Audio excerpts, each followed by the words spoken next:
Good morning. So, I want to talk about sexuality.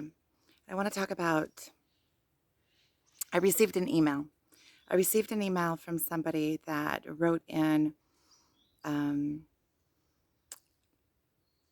and he stated that his sexuality, well, he's 33, and that his sexuality was formed around pornography and the internet. And I know that that is, a generational, that is something that has been happening worldwide, generational, that the younger generations with the access to the internet and access to pornography freely on the internet from a very, very young age, their entire sexuality and sexual identity and what they believe about sex and what they know about sex came from pornography, which pornography is not, you know, pornography is a show. It's put there for it's an industry, and there's so much more to sexuality. Sexuality has been here way longer than any kind of form of pornography. It is something that comes so natural to us. It's the creation of life. Uh,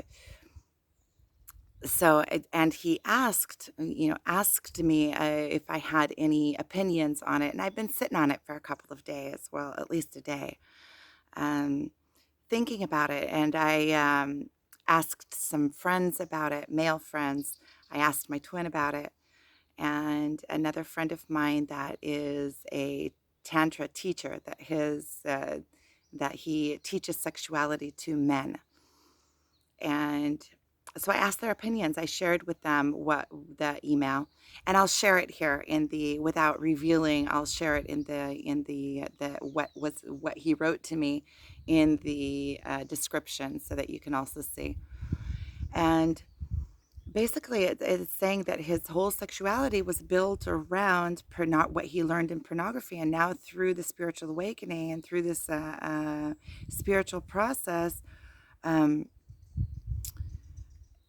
how do you get from there to here? How do you let go of everything that your whole sexuality was formed around and create a healthy sexuality? What does that even look like? Well, so first of all, I want to say that we are creatures of nature, and sexuality is a part of us. And it is a natural part of us, and we naturally know what to do and how to connect when we let go of everything that we built around it. See, there's all these expectations and falsities, and it's supposed to be this way and it's supposed to be that way. All the things, all the constricting, is that a word? Restricting, not restricting. It's like when we put walls around somebody and say that it has to go this way. When we remove all of that, then we naturally flow into place. So there is no pressure in it. It's basically, once you have the knowledge, or once you become aware, then the progress will happen naturally. It's just like the spiritual awakening. Once you become aware, and once you like wake up and you're like, oh, wait a minute, the rest happens naturally. It's like a chipping away. It's like chipping away, taking away it's allowing yourself to flow into that place. And it's more of like a letting go than having to constrain yourself to a new behavior. It's not adding more constraints, it's letting go of the constraints, and then you will naturally flow into the place, because our bodies and our souls know what to do. It's in our DNA. It's been in our, it's a part of nature. We are creatures of nature, and this is the most one of the most natural parts. Our sexuality is in everything that we do, and our sexuality is actually, it's kind of like pinpoint of everything that we are. Inside of our sexuality, there's so much healing, because every single aspect of our being comes to one point in our sexuality. So, our self worth, our manlyhood or femininity, our identities, our every single aspect about us comes together in our sexuality. So it's like a mini version of who we are, all compact into one. That's why there's so much healing that can be done through sexuality. That's also why there's so much trauma that can be caused through sexuality. And so it's really more of a letting go. And it also, inside of your sexuality, it contains within it all of the different senses. All of our senses come into play. Our sense of smell and taste and touch, and our hearing and visual, and our feeling, our emotion is the most intense within sexuality. That's why I did a video about sexual compatibility and how we're so vulnerable in our sexuality. That's why really our sexuality is really sacred. It is the place where we are the most vulnerable, and all of our senses and all of our being comes into that one place. And also within the orgasm, we become the most vulnerable in our lives. That's why Samson and Delilah, I think that was his weakness was for women, and that's how he was overtaken too. Because in that place, you become the most vulnerable. You have to be with a partner that you are completely compatible with, because even you can, it's a place where you're letting somebody in. You're letting somebody into your most intimate, um, it's like your deepest place, your most intimate place. There has to be trust there. And I'm there also has to be compatibility, because it's like if you have it's like letting an elephant into a china shop.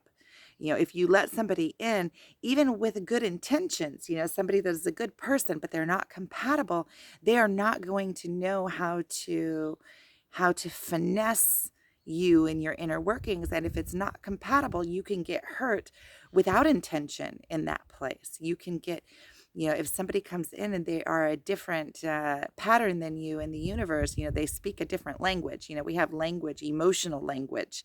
Besides, I'm not talking about language, spoken language. I'm talking about our soul language, the language that we speak, understanding, compatibility of somebody else. If somebody comes in and they are of DNA A and you're of DNA Y, then there is, they're going to be trampling without intention, because they speak a different emotional language than you.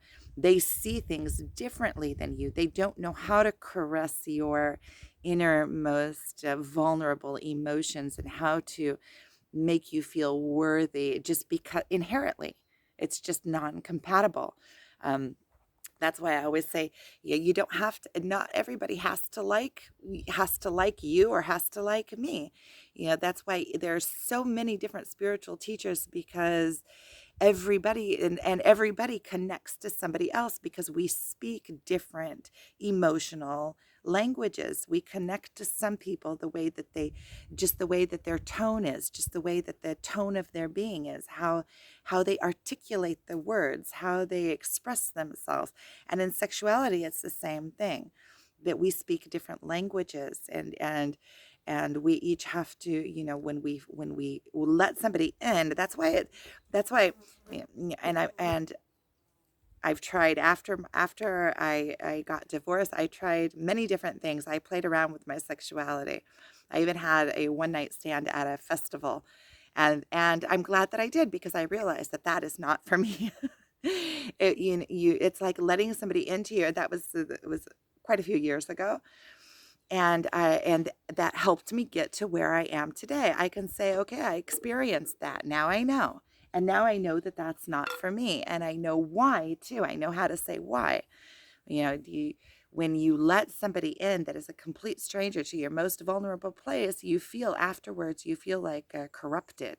You feel, or I feel, I can't just do it for topical joy and an orgasm. It doesn't, it's not worth anything if there's not that underneath that.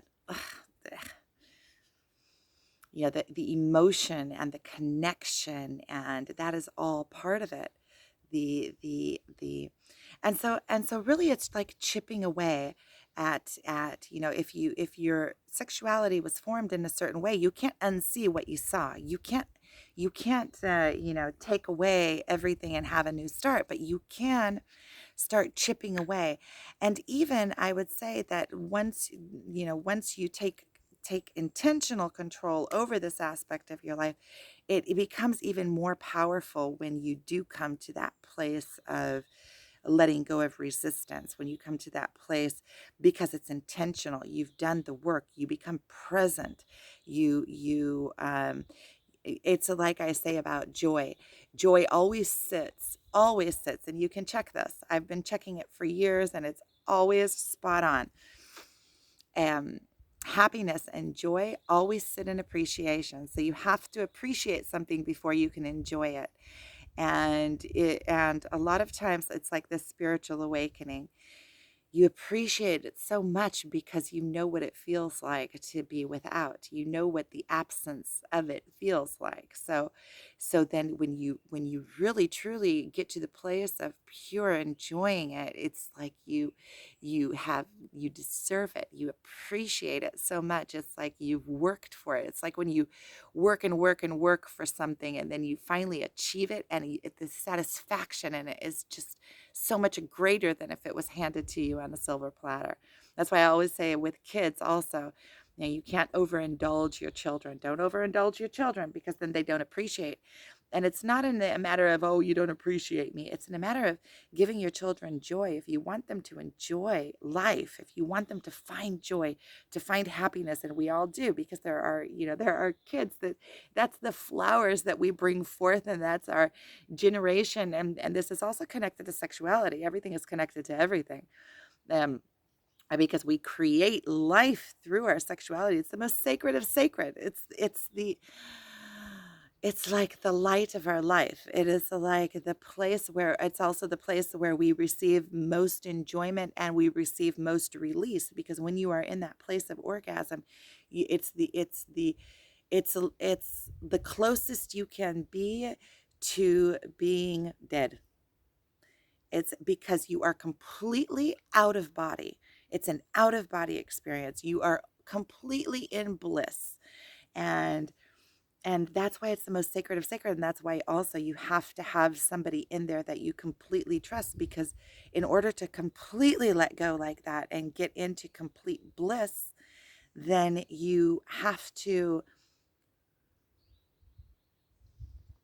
completely trust that other person, and also trust that when you come out of the situation, that sensation of love stays there, because that is like the echo of it. If afterwards it's slimy and the person gets up in the morning and they leave, and then they don't want anything to do with you again, it kind of taints the purity of the sexual act.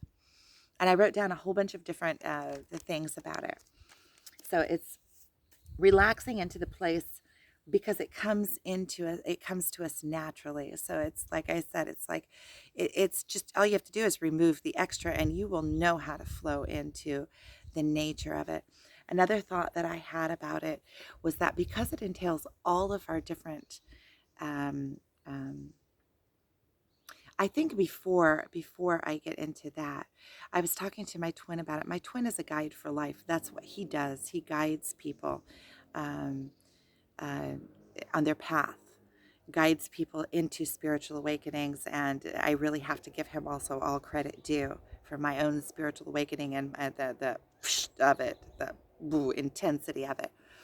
And we met last night by chance again, always, and by chance, by not chance. And I asked him about it, and he said something very simple and very very clear. He said that when we are in that place, we go into like this daze, we go into this hazy place, we go into this other realm, and we lose ourselves in there. And in order to, that really it's a matter of not going into the fantasies, is staying present in where you are, staying present in the moment. And what really helps us to become present and be able to focus and be able to really um, be there with your partner, present in the moment, enjoying the moment rather than in fantasies in your head. In order to really learn how to do that is through meditation. So that is that, and I completely get that. I completely get that. Meditating really brings you presently into your own life, and like I said, the sexuality is like a micro of the macro of your life. So however you behave in your life is going to be reflected in your sexuality. So however you are, if in life you are a busybody, and you have to, it's all about the target, then you're going to be that way in your sexuality. If you are, it's going to reflect to you who you are. So if you can be present, it's like you can do intense therapy. You can if you are present in your sexuality, you can see the micro of your life in the macro. You can see exactly who your partner is. You can become aware during your become present. But it's the same like in your life. Become present in your life. Become present in your sexuality. Um, and so and when you are present, there's so much to it, because when you are present, you're not only in present with yourself and every single, you can, to become present, you can also focus on each and every sense that you have. You can focus on each sense individually. That will bring you present. Focus on your smell, focus on your sight, close your eyes, focus on your feeling. um, and that was another thing that came up to me about focusing on your feeling. So in this sexual act, practical how to become present in during your sexuality is, if you close your eyes and don't become visual, start feeling the feeling, what you are feeling sensationally. um, what I would also say practical is connect and bond before you begin the act. Hug for a while. Um, Embrace your partner, feel them, feel what they're feeling, connect, because in sexuality it's the ultimate connection. Not like you see in pornography, twist a leg this way and stick it in that way. That's all done for the camera. That's all done so that there can be a good camera. The camera comes in good on the hot spot. And so everything visually will, and when you are in the actual act, it is more sensational than that. It is more, it's more of a feeling. It's connecting the chakras, aligning the chakras and the electricity of your body, aligning your heart with that other person's heart, and your heart becomes one. Your energetic, your electric, align your bodies. Align your bodies, and then you can start feeling the electricity going between. It's so much greater, and there's so much more satisfaction in that kind of, when you connect that way before you connect body. Because once you connect body, it's like the plus and the minus. It goes and then you can be taken by the and you can be indulged in it before the connection is created. So create that connection first. And to create that connection, it can be as simply as closing your eyes completely, feeling just the sensation, aligning your chakras. Align your chakras so that the electrical points are aligned, so that you become aligned in your mind, you become aligned in your heart, you become aligned in your base chakra becomes aligned before there is that physical connection. And that physical connection it should be done after all the rest of the bonding is already done, because that's the act of making love, is loving the other person, not the act of um, coming to an orgasm. Coming to an orgasm is like the cherry on top. Is like the consummation of it, but there's so much more to it before you even arrive at that point. And and so you can even just close your eyes and collect and connect sensationally to the emotion. What are you feeling? Stay present in the moment.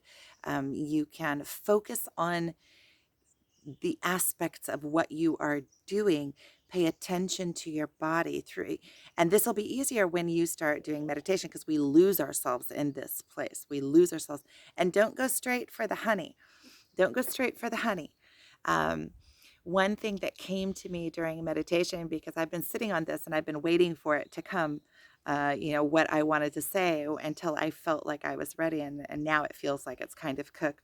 And I'm sure that there's going to be more videos that are going to be coming up from this, because once I open up something, it just starts coming downloading. And so, um, another thing that I was thinking of is that there are, just like in nature, the men and women are different, and in our sexuality, men and it's just like the micro and the macro.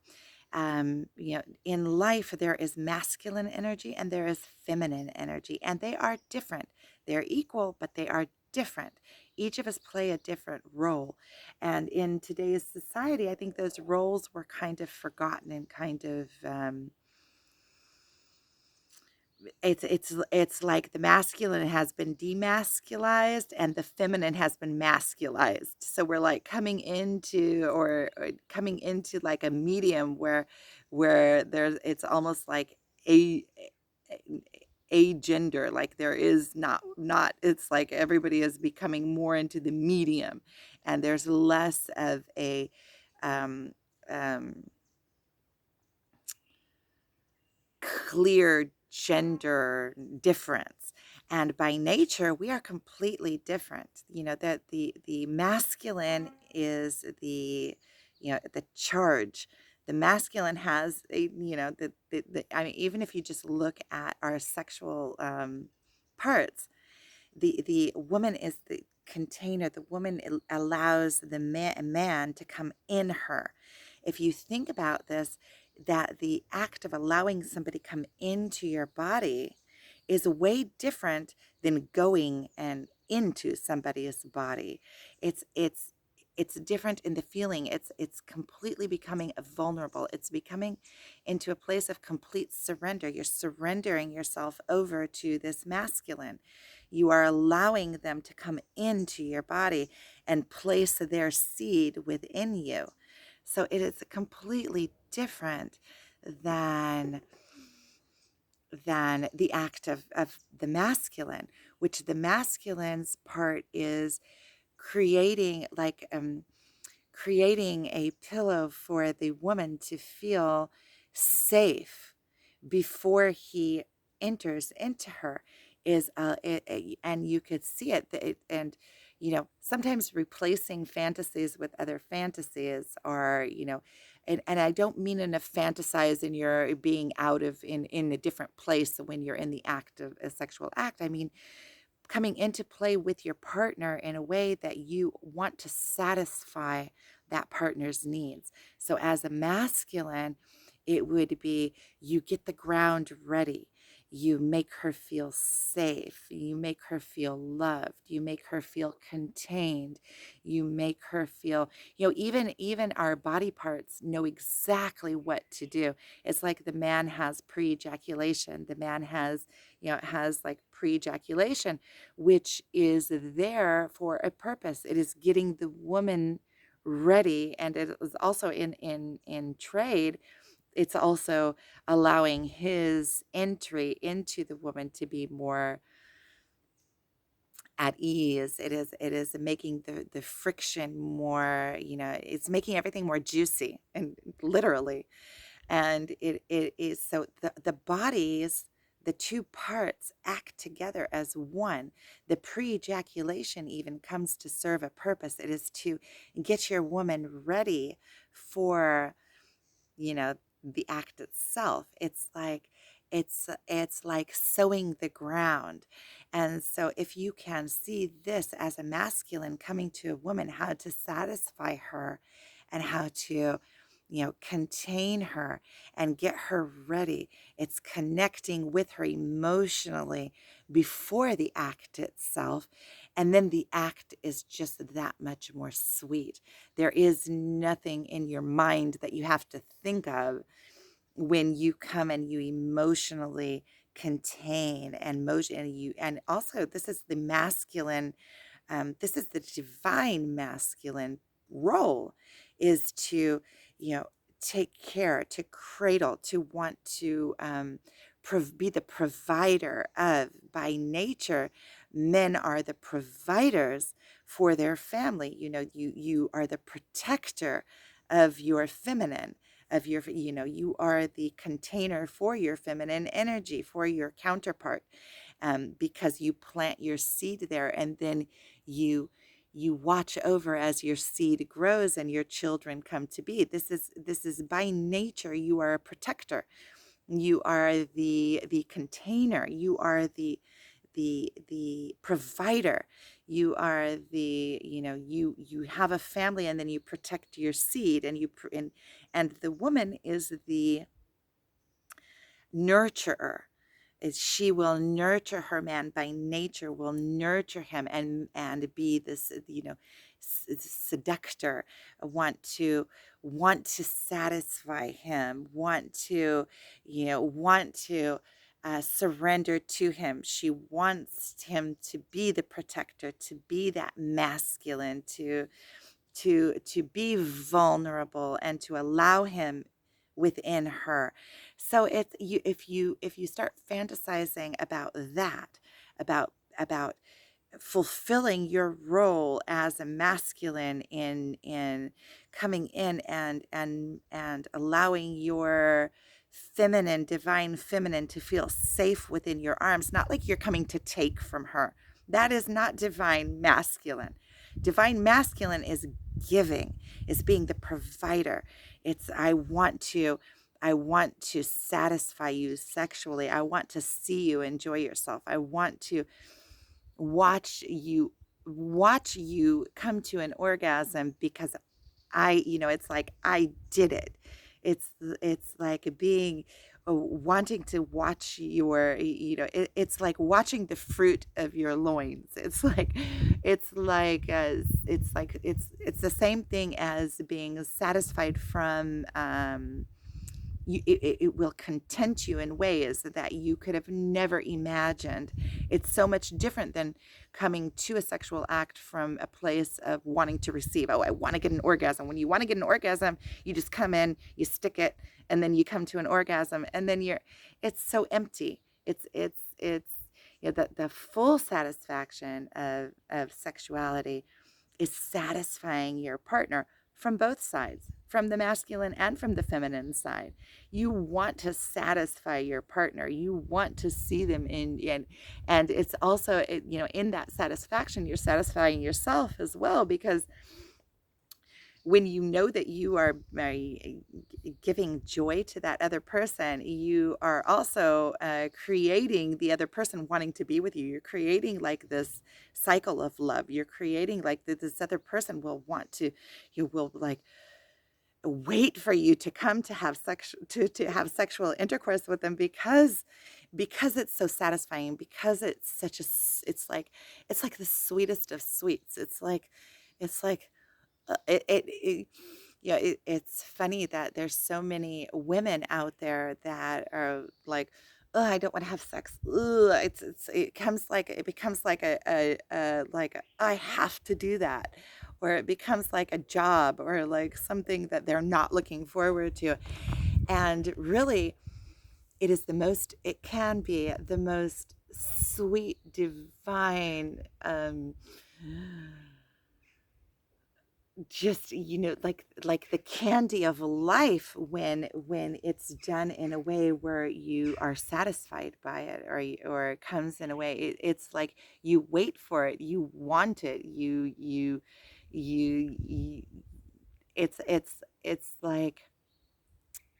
like the cherry on life. It's like, and so when it is, when you are satisfied in it, and when it comes from a place of that pure joy and connection and love and intimacy and purity, it adds so much also into the rest of your life, because just the same way that you act sexually is the same way that you act in your life. If you are sexually satisfied and you feel connected to your partner in that way, in such a divine way, when you pass each other in the kitchen, it's going to be in a loving way. You're going to love being around that person. You're going to love that person for who they are. It's a place that adds to your relationship in so many aspects. Okay, let me see what else I wrote here. Okay, it is a reflection of us. That is what I meant by saying it's the micro and the macro. Becoming present, and it utilizes all of our senses. So becoming present, that is the biggest. And you can become present in so many different ways. Paying attention, meditation brings you presence, brings you in, and in general, being present in your life brings you into the now and brings you into satisfaction. It warps time. When you become present in your life, everything works. You pay attention to every little thing that you do, and everything becomes intentional in your life. Your life has so much more meaning and purpose, and you're not wasting your time on things that aren't important. Because when you become present in your life, you don't want to put your time into things that don't have a meaning to them. It's like, wait a minute, I'm wasting my time on this. This doesn't have any meaning. It's not adding value into my life. And so becoming present in your life and becoming present in your sexuality is the same thing. Aligning your chakras and connecting lovingly before the act. So I talked about that.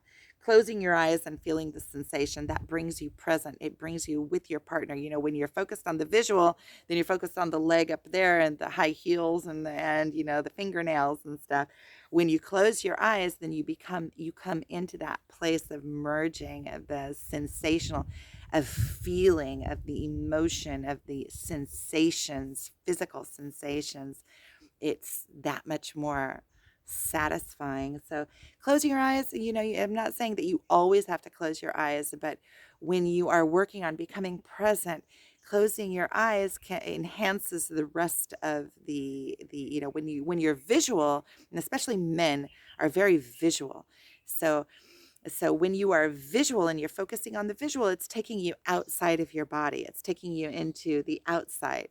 But when you close your eyes, you go more inwardly. So it's just a little trick that you can do to bring yourself present to the sensations. Pay attention to your own body. Pay attention what it's telling you, and don't go straight for the honey. Connect. Make sure that there's a connection, and prolong that connection. Prolong the connection. Don't worry. The intimacy, the physical act is going to come. Prolong. The longer that you prolong the connection, the more satisfying the orgasm becomes, the more you lose yourself in the physical when it comes, and the more meaning it has. It's like you allow yourself to lose your mind in it before, and then you completely lose yourself during the orgasm. So closing your eyes. What did I write here? Oh, about the ripening the fruit. So it's like ripening the fruit. It's like you go out into the fields and you harvest, you work on your fields, you plant the seeds, and you come and you water it, and it's just like I was saying about the male and the female, about the divine roles that you play. You come out into the field and you plant your seed, and you work with those plants until they bring you the fruit. So it's like the male's role is to get the woman ready to take the seed. It's literally. So when there is an amount of seduction in there, and there's a playfulness, and there's there is something really flirty in there. You flirt. Sexual act can begin in the morning with the flirtation. You start getting that ground ready. You start flirting, and then it just becomes so much more fun. It's like you're waiting for it. It's like building momentum. It's like building you start building it. It could be that you're going to have a date on Friday night, and now it's Monday, and you start laying down the ground for you start flirting. You start saying, okay, I'm getting candles ready for Friday. Oh, I can't wait for Friday. You start getting it like ready, you know, shamelessly flirting. You know how fun it is when somebody flirts with you shamelessly. It's like super fun. It like adds a game into life. I love flirtiness. So it's like ripening the fruit. It's just like that pre ejaculation or pre cum. It like gets everything ready. Like the sensations, it becomes that much more fun. And there's a reason for everything. Isn't divine intelligence wonderful? How that works, how the male's body works with the female's body. There's pre-ejaculation that it.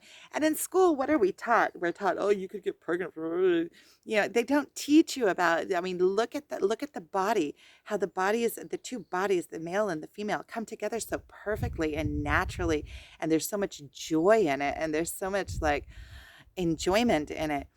And that is the essence of life. That is what you build your fantasy around. Build your fantasy around around that gushiness, around that, I'm going to satisfy my woman. Taking a woman. A man has to know how to take a woman.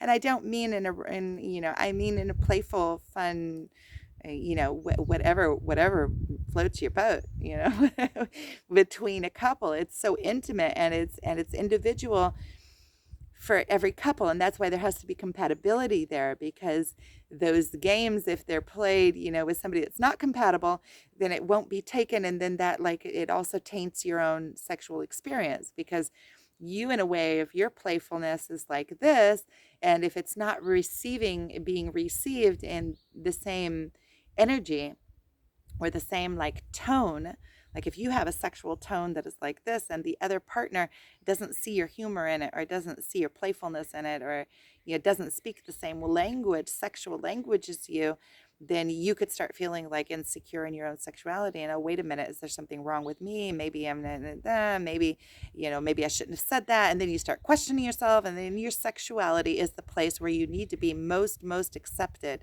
because that is the place where that reflects on you on the rest of your whole life. If you have somebody that is completely accepting of you in your sexuality, and loves you, and is playful with you in that place, it gets reflection in the rest of your whole life. You feel accepted everywhere else. You feel if you are secure in that, and your manlyhood, then you're secure in your manlyhood throughout your life, in the workplace, in your other connections, in your family life. You feel accepted. That's why it's so important to be compatible, to find a compatible partner. Let me see what else I wrote here. So the ripening, like ripening the fruit before you eat it. You don't eat premature fruit. Creating a new fantasy that is that true loving of being the giver when you receive what you planted. Okay, so it's like creating the new fantasy around the sensations of it, not around pornography, and it's a shift. It's just like everything else. Once you wake up and you realize, then that you're already 90% there. The rest is just the work, is staying present, knowing what you want, and release in that place and ease, because your body knows what to do. Your emotions know what to do naturally. So the rest is just letting go, letting go, letting go, building a new fantasy around the sensational part, around fulfilling your partner's needs, about wanting to be that satisfied, about watching your partner enjoy themselves. You know how much satisfaction there is in watching your partner, um, watching your partner come to an orgasm and knowing that you did that, that you gave them that joy. That is the giving. That is the divine masculine is the giver. Um, so there's that. And I think that's it. That's all I wrote.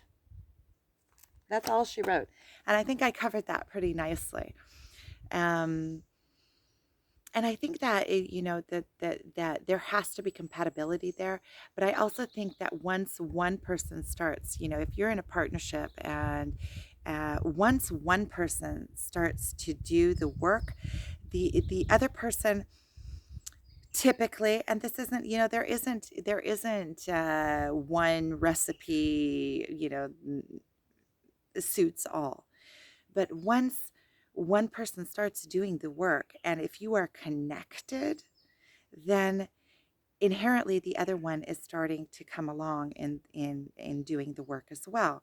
One might be lagging a little bit, but it can't be that one partner is doing work without another partner being part of that work. They might be being drug along a little bit, and but it is inherent, and it has to be. Otherwise one will pass up the other, and then it's just like on the spiritual awakening. When you start going through the spiritual awakening, you start passing up people in your life, and at some point you're so far along that things that are not relevant to you start falling out of your life. So either your partner will have to catch up, or it becomes incompatible. But you cannot stop your spiritual growth once it starts. You become in a place where you understand that the spiritual growth is what we came here to do. You will not allow another to hinder your spiritual growth. They will simply fall out of your life. So it's either catch up or be left behind. And really, I'm not trying to. I'm just saying it like it is, or like I see it, as it is. Every single person is where they're at, and every single person has their own take on things.